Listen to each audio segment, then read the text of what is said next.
Hi, I'm Mac McCarthy, and I help people with their breakups. And today, we have another breakup story to share. And if you have a breakup story you want to share, please visit writemac.com. Send your story in, and I could do a video just like this responding to your particular story, your individual situation. So, if you like this video, throw me a like. If you don't like it, don't like it. If you'd like to subscribe, punch that red button, and ring the bell if you want to get updated every time one of these videos comes up. And if you have a comment to make to help this individual out, please put it down below. Let's get into it. All right. Thank you, Coach Mac, for taking the time out and reading my email. Well, no problem. Thank you for saying thank you. Not everyone does. I'm not sure what I plan on getting out of this other than releasing my thoughts to someone other than my friends. Well, if that's enough for you, it's enough for me. Because I think it's, first of all, it's therapeutic to write your story out. Secondly, because actually you just use these little fragments. You tell your friends what you want your friends to know. And your friends are always going to tell you things based on their own experiences. You might be thinking your friends always want to tell you what you want to hear, but that's actually not a good generalization. Most of your friends tell you what they know. So let's say that you found your ex texting someone else. Your friend that's been cheated on will assume that that's cheating. If it's a friend that's had a loyal relationship for 5 years, that friend will tell you, you know what, give him a chance to explain himself. Maybe it was just an old school friend. See what I'm saying? They're always going to project their own experiences onto you. And in my case, what I do my best to do, I will talk about my own experience, but I'm highly objective and I don't know you. So the fact that I don't know you, I'm not going to be soft or too kind. I'm just going to read the story. But when I already know you and your character and some history, my brain doesn't allow to be as objective as it is without knowing you, if that makes sense. I was in a 3-year relationship with a man I thought I was going to marry and have kids with. Well, you make plans and God laughs sometimes, they say, right? We both wanted it. I'm sure you did. We talked about baby names, where we would have our wedding. A lot of people do this, so don't feel bad. He would tell his friends how in love with me he was and couldn't wait to make me his wife. Last February 2018, so this is over a year ago, is when I felt the relationship really was going to be affected. His mom and sister had just bought a house together. At the time, all three were living together. Okay. He was pretty upset at the house layout and the size and told his mom he would eventually move out, to which she replied, "You can't move out. I need your rent money." Dun, dun, dun. Well, bottom line is, if he's living with his mom and his sister and you guys are planning on getting married and have a life together, until you have kids, it's not the ideal situation to live with in-laws. It can work, but it usually has a shelf life, just like a long-distance relationship. And the reason is when you're with your partner, you accept a lot of your flaws. You accept it because you love each other. You have a deeper connection. Your sister-in-law or your mother-in-law don't accept those things the way your partner would. There's some special cases, but not always. So long-term, he was going to have to move out anyways, regardless if he didn't like the house. This comment bothered me as I thought it would hinder us from having the ability to plan our future together.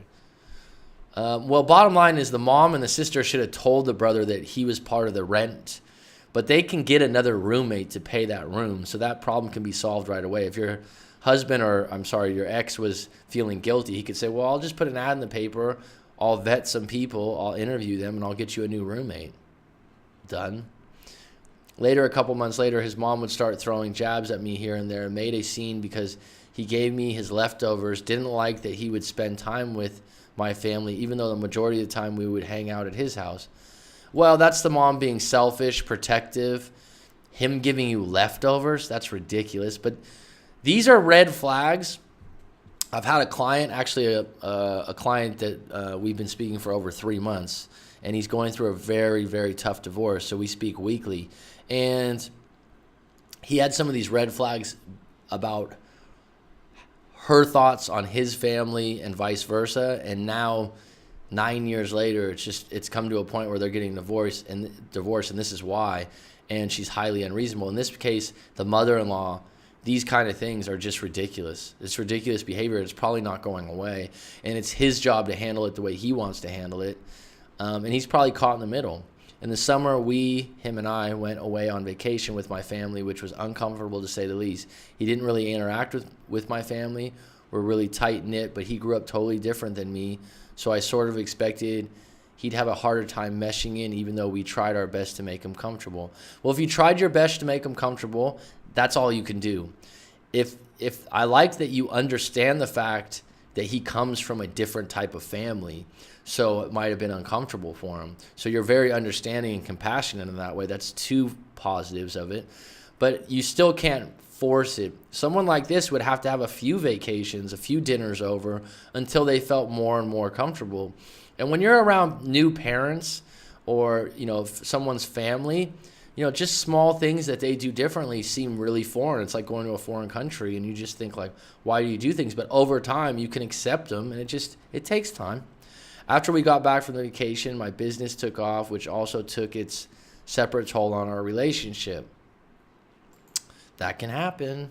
Work's a big part of affecting the mood and the landscape of where your relationship's headed. Early December, his mother took it upon herself to tell me she thinks I'm not doing enough financially, and she thinks I should tank the business and get a real job. Well, everyone's got an opinion, right? Everyone's allowed to have an opinion based on their own life experience, to which he remains silent. So him remaining silent says that he doesn't necessarily disagree or agree with her. He's in neutral, so unless you're not sure. He's not going to get in a fight with his mom. So you wrote, I was completely hurt and offended. I've worked so hard to getting this business to run, and I have someone dismantle my integrity and hard work in a mere seconds without the defense of my boyfriend. Well, do you respect her opinion, or are you more upset by the fact that your boyfriend didn't say anything? Because it's like if someone calls you a chair, are you going to get upset? No, because it's not true. So when she's saying like you should get a real job, you should tank this business, who's that benefit? Her? Probably the fact that her and her daughter bought a house and they want their son paying rent to help pay off the house in their name says something about her individual character and how she treats money. And she's just going on what she knows. So she probably works for a company. She, pays her taxes. She does her thing. And people like that are threatened by small business owners or entrepreneurs because to them, they're taking too many chances and it's uncomfortable to them. So this doesn't have, let's take that a switch back and say that she's attacking your integrity and hard work. She's just telling you what she knows. She's telling you to be as safe as possible. And she also, people that are older generally want to give you advice, and they want to give you advice based on their own life and their own experience, and you could take it or leave it. And the fact that your boyfriend didn't say anything, I wouldn't be that upset, but when we got behind closed doors, he should be telling you how he really feels. Maybe he didn't want to show up his mom in public, but he could be like, yeah, my mom really overreacts. I'm sorry she talked to you that way, but that's just how she was brought up, and I don't want to create a worse situation by embarrassing her, but I agree with you. Stick with your business, honey. If he took that one, I had started to feel like a weight was on me. I started noticing we're talking less and less about marriage and moving in. The baby conversations remain the same. And to my mistake, perhaps I brought it up a few times too many. We're both in our 30s. Well, if you're in your 30s and talking about marriage and kids, that's normal. And if it's important to you and it's something you've been talking about, you're not out of order. And he thinks we're young and have all the time in the world. That's what he thinks. That's what you don't think. Okay, it's okay to disagree. One night right before Christmas when I brought up getting engaged, he told me, how do you know I haven't already started ring shopping? Okay, you guys are playing a little back and forth here.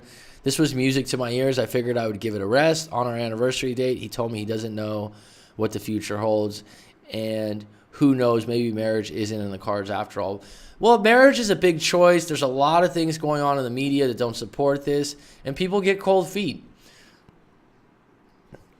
This isn't a reflection of you or the relationship. It could be just a reflection of him being unsure about taking the next step. And probably he's got other people in his ears, but it's his responsibility to make the decision in the end. This was a dagger through my heart, and he told me to stop bringing it up. Fast forward, February 20th, 2019. So that's about 20 days ago. This convo is all on text on my mother's birthday. I was sending him apartments that we can look at and move in together, and he pointed out one that was pet friendly. I said yes, even though I said In the past, no kids, no dogs. Well, you got, I mean, what do you mean no kids, no dogs? I thought you said you were picking out babies' names. Even though I said no pet, no kids equals no dogs. Oh, okay, I'm sorry, I read that wrong. No kids equals no dogs. So she's saying if we don't have kids, then I don't want a dog. Okay. But I'm willing to compromise. I mean, if you want to have a dog, then have a dog. If you don't, then don't neglect the dog or be mean. Because if you're you got to go all in. A pet's a serious thing. I'm a big dog lover. I don't have one right now, but if I'm going to commit to a dog, it's going to be a part of my life. You don't just tell your boyfriend or girlfriend that you're living with, yeah, you can get a dog, but I don't want it. Right? That's not a good way to be. So you're either in or you're not. He didn't respond, so I asked him if he wants kids, and if he doesn't, just to be honest. Well, you need to sort out the marriage thing probably first. Well, you know what? It goes hand in hand, but it seems like he's wishy-washy, right? He's not sure. He told me it's not that I don't want kids. I'm not in a rush. Well, there's your answer. He's interested. He likes where things are at with you, but he doesn't want to commit at this point. He doesn't want to think about having kids, but down the road, okay. And you're saying, like, I want to know right now. You want certainty. You want guarantee. He's not going to give it to you at this point. I've also been giving us some thought and came to the conclusion we don't want the same things. Bam! Done, done. You are a smart lady. And the bottom line is, this hurts. It's difficult, but it's clarity. Okay? And if you're going to get married and you're going to be together long term, you actually have to accept that there are some things that you don't want the same. And if you can accept those, that's when your bond's really strong. But if there are some deal breakers, then you need to agree to disagree and move forward. And I just don't value marriage the way I thought I did or the way you would. So he's basically saying that marriage is not a high value for him. I asked if he was going to end it, and he replied, I think it's best we go our separate ways. It's a tough statement, hon. She quoted that. I told him if he leaves me again this time, don't come back, to which he replied, I understand that. This was on Wednesday. That Sunday, I drove past his house. I know regrettably and stupidly, and it just so happened that he was walking his dogs with a girl. Where there's smoke, there's fire sometimes. Bottom line, you did it already. For some reason, the universe wanted you to see that.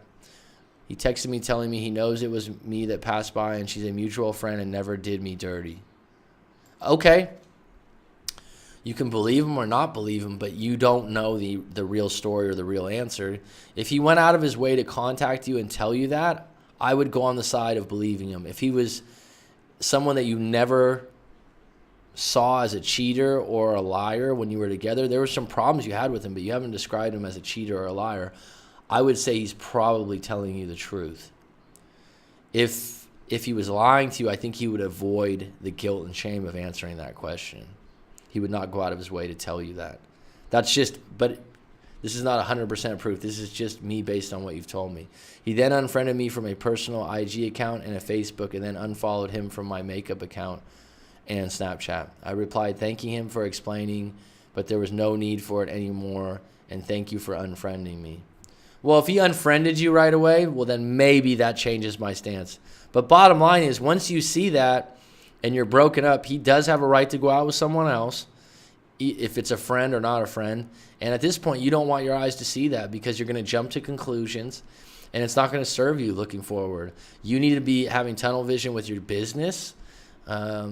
Embrace being single at this point in your 30s. You still have time to pivot and create something great for yourself moving forward. And thankful for the fact that you're not dealing with this mother-in-law or sister-in-law that you didn't really care for.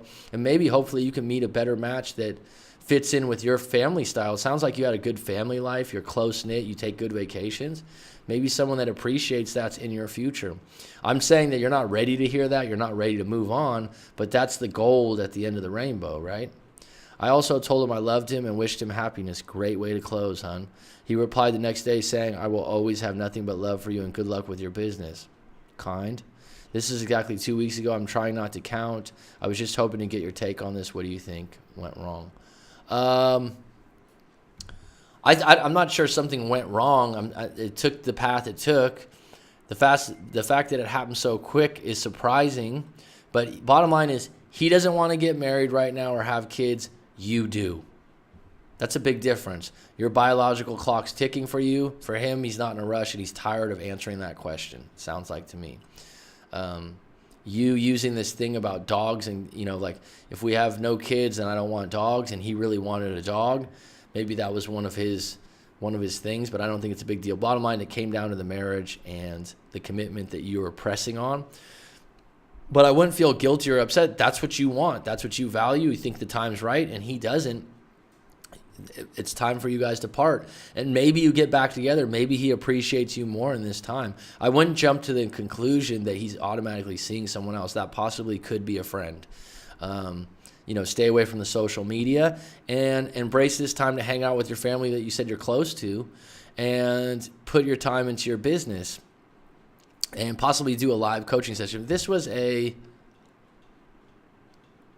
3-year relationship. 3-year relationship's a long time. So this is going to take you a little bit of time to get through. And right now you're doing the right things, and you both ended it excellent. You didn't say any mean or hurtful things. You were to the point. And that would, I don't want to tell you this for false hope, but that would leave the door open for a possible get back together type thing, or reunited to go out again, because you left it so well and you didn't take shots at each other. But right now I would say no contacts for you to just figure out what you want moving forward. So I hope that helps you. Please visit writemac.com if you've got a breakup story to share, or if you'd like to book a live coaching session, get some further clarity. Thank you for supporting the channel.